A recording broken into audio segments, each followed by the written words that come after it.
जय हो सीताराम की। आज हम आपको सीता माता की एक रोचक लोक कथा सुनाएंगे।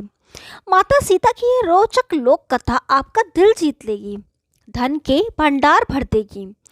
इस कहानी को सीता माता कहती थी और श्री राम सुना करते थे। एक दिन श्री राम भगवान को किसी काम के लिए बाहर जाना पड़ गया, तो सीता माता कहने लगी कि भगवान, मेरा तो 12 वर्ष का नित्य नियम है। अब आप बाहर जाएंगे तो मैं अपनी कहानी किसे सुनाऊंगी। श्री राम ने कहा कि तुम कुएं की पाल पर जाकर बैठ जाना और वहां जो औरतें पानी भरने आएंगी उन्हें अपनी कहानी सुना देना। सीता माता कुएं की पाल पर जाकर बैठ जाती हैं। एक स्त्री आई। उसने रेशम की जरी की साड़ी पहन रखी थी और सोने का घड़ा ले रखा था। सीता माता उसे देखकर कहती है कि बहन, मेरा 12 वर्ष का नितनेम सुन लो। पर वह स्त्री बोली कि मैं तुम्हारा नितनेम सुनूंगी तो मुझे घर जाने में देर हो जाएगी और मेरी सास मुझसे लड़ेगी। उसने कहानी नहीं सुनी और चली गई। उसकी रेशम जरी की साड़ी फट गई। सोने का घड़ा मिट्टी के घड़े में बदल गया। सास ने देखा तो पूछा कि ये किसका दोष अपने सिर लेकर आ गई है। बहू ने कहा कि कुएं पर एक औरत बैठी थी। उसने कहानी सुनने के लिए कहा, लेकिन मैंने सुनी नहीं जिसका यह फल मिला। बहू की बात सुनकर अगले दिन वही साड़ी और घड़ा लेकर सास कुएं की पाल पर गई।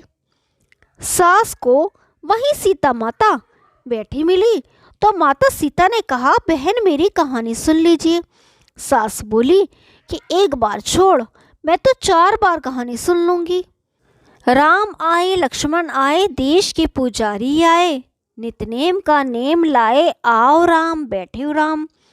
तपी रसोई जियो राम, माखन मिश्री खाओ राम, दूध बताशा पियो राम, सूत के पलका मोठो राम, शाल दुशाला पोठो राम, शाल दुशाला ओढ़ो राम।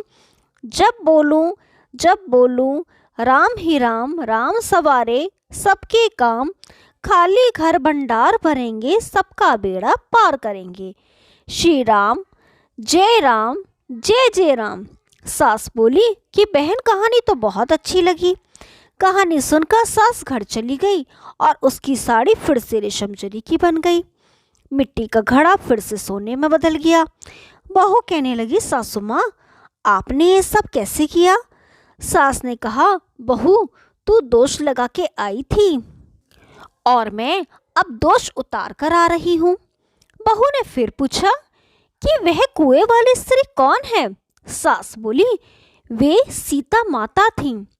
वे पुराने से नया कर देती हैं, खाली घर में भंडार भर देती हैं, वे लक्ष्मी जी का वास घर में कर देती हैं, आदमी की जो भी इच्छा हो उसे पूरा कर देती हैं। बहू बोली कि ऐसी कहानी मुझे भी सुना दो। सास बोली कि ठीक है, तुम भी सुनो। सास ने कहानी शुरू की। राम आए लक्ष्मण आए, देश के पुजारी आए, नितनेम का नेम लाए, आओ राम बैठो राम, तपी रसोई जियो राम, माखन मिश्री खाओ राम, दूध बताशा पियो राम, सूत के पलका मोठो राम, शाल दुशाला पोढ़ो राम, शाल दुशाला ओढ़ो राम। जब बोलूं जब राम ही राम, राम सवारे सबके काम, खाली घर भंडार भरेंगे, सबका बेड़ा पार करेंगे। श्री राम जय जय राम। कहानी सुनकर बहू बोली कि कहानी तो बहुत अच्छी है। सास ने कहा कि ठीक है, इस कहानी को रोज कहा करेंगे। अब सास बहू रोज सवेरे उठती, नहाती धोती और पूजा करने के बाद नित्नेम की सीता की कहानी कहती। एक दिन उनके यहाँ एक पड़ोस की औरत आई और बोली कि बहन जरा सी आँच देना। तो वह बोली कि आँच तो अभी हमने जलाई ही नहीं। पड़ोसन ने कहा कि तुम सुबह 4 बजे से उठकर क्या कर रही हो फिर? उन्होंने कहा कि सुबह उठकर हम पूजा करते हैं। फिर सीता माता की नितनेम की कहानी कहते हैं। पड़ोसन ने उनकी बात सुनकर फिर कहा कि सीता माता की कहानी कहने से तुम्हें क्या मिला? वे बोली कि इनकी कहानी कहने से घर में भंडार भर जाते हैं, सारे काम सिद्ध होते हैं, मन की इच्छा भी पूरी होती है। पड़ोसन कहती है कि बहन, ऐसी कहानी तो मुझे भी सुना दो फिर। वह बोली कि ठीक है, तुम भी ये कहानी सुन लो।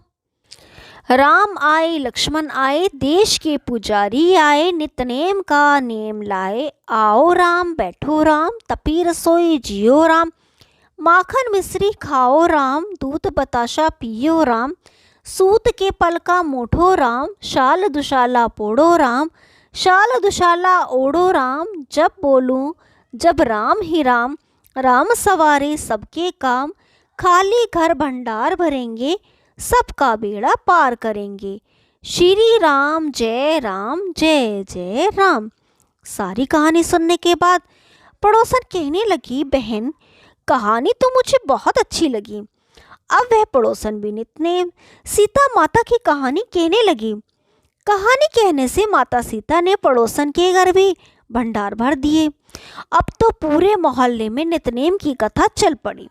हर किसी की मनोकामना पूरी होने लगी।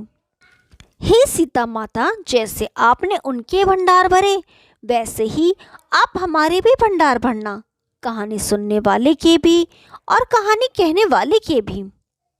उत्तर प्रदेश, बिहार, हिमाचल और हरियाणा के कुछ क्षेत्रों में आज भी ये कथा सीता जयंती पर चाव से सुनाई जाती है। जय हो सिया राम की।